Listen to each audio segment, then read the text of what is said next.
Torej, v bistvu po poklicu ste tudi pravnica, Ja. kar pomeni, da lahko svojim strankam ponudite tudi pravno svetovanje. Tako. To vam verjetno v tem poslu zelo pomaga. Ja, pomaga tudi v tem, zato ker včasih, kot vemo, kupci eni sami prodajajo nepremičnine in potem rabijo samo nekoga, ki jim bi napisal pogodbo, ki bi jim pomagal pri izpeljavi celotnega postopka, torej od prodajne pogodbe do vpisa v zemljiško knjigo, ureditev na davčni in to lahko potem seveda jaz tudi naredim, ne, tako da se tudi tu je neka, pa tudi mi ne rabimo nobenih zunanjih strokovnjakov, ki bi nam potem, ko najdemo kupca, da bi nam mogel drug pisati pogodbe, lahko sami pač napišemo, ne.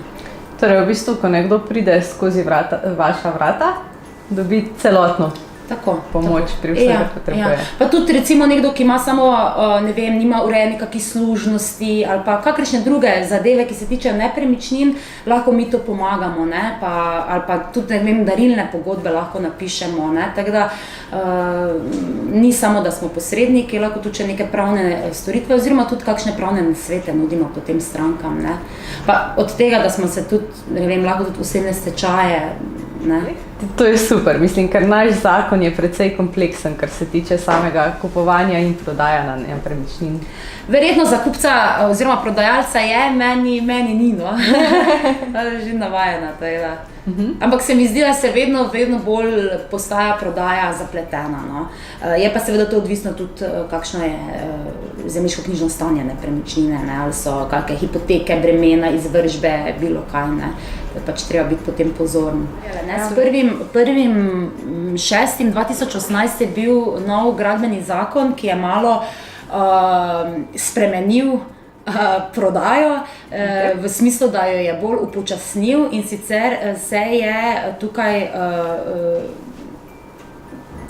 malo zataknilo recimo pri bankah, ker po tem novem zakonu je obvezno torej gradbeno dovoljenje. Saj gradbeno dovoljenje je bilo že prej obvezno, ampak zdaj je glede tega malo bolj strogo.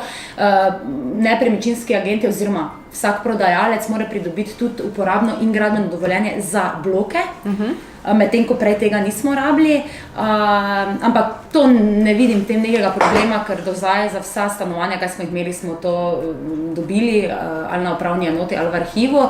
Bolj se je zapletlo pri prodaji hiš. Namreč hiše, ki so bile zgrajene pred 67 letom, imajo po samem zakonu uporabno dovoljenje, ampak še vedno je treba za to uporabno dovoljenje zaprositi.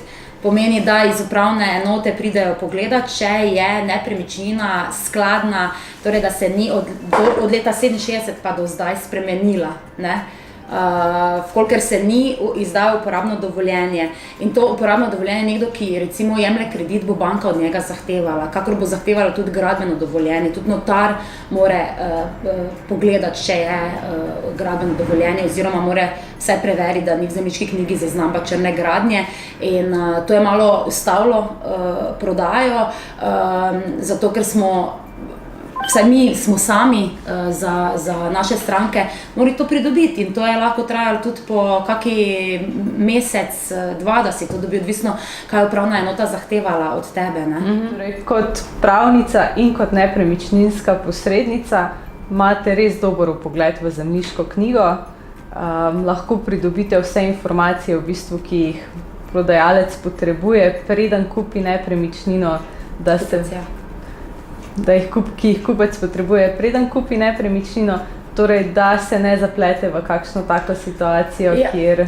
Glejte, podatki ti so dostopni vsakomur. Torej, vpogled v zemljiško knjigo, podatki na GURS-u o sami nepremičnini so dostopni vsakomur. Razlika je pač pri tem, da ljudje pač sami, nekateri, ne vsi, ne znajo tega poiskati, ne vejo, da oni lahko se sami v portal prijavijo, pa sami poiščejo, ne znajo se tega lotiti, ne. Tako da potem jim lahko to jaz pomagam, ampak so pa to podatki, ki so v bistvu vsem dostopni, ne. Samo treba jih je pa znati prebrati pa razumeti, ne. Ker mislim, ljudje ne kupujejo nepremičnine vsak dan, da bi jim to bilo znano, ne.